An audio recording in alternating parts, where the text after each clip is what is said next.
కళ్ళ నిండా కుళ్ళుతో నిన్ను చూసే వాళ్ళకి నీ కష్టంతో పనిలేదు. మనసు నిండా ప్రేమతో నిన్ను చూసే వాళ్ళకి నీ లోపాలతో పనిలేదు.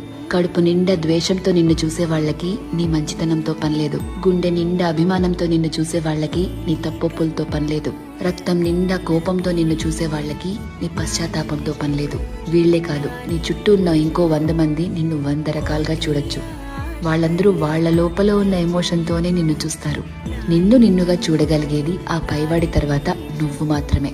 ఎప్పుడైతే నువ్వు నీలో ఉన్న తప్పులు ఒప్పులు, మంచి చెడు, నీలో కోపాలు, నువ్వు చేసే మోసాలు, నీలో మార్పులు, నువ్వు పడే పశ్చాత్తాపాలు, నీ చుట్టూ బాధ్యతలు, నీ ఆశలు, వాటికై నీ కష్టాలు, దేవుడిచ్చిన లోపాలు, నీ ప్రయత్నాలు, ఇలా ఎదుటి వాళ్ళని జడ్జ్ చేయడానికి మనం వెతుకుతూ ఉంటామే, వాటన్నిటి ద్వారా నిన్ను నువ్వు చూసుకోగలిగితే ఎలా అన్బయాస్డ్ గా, లాయర్లా కాదు జడ్జి లాగా, అప్పుడు నువ్వేంటో నీకు అర్థమవుతుంది కదా. అదే సెల్ఫ్ అవేర్నెస్ అంటే.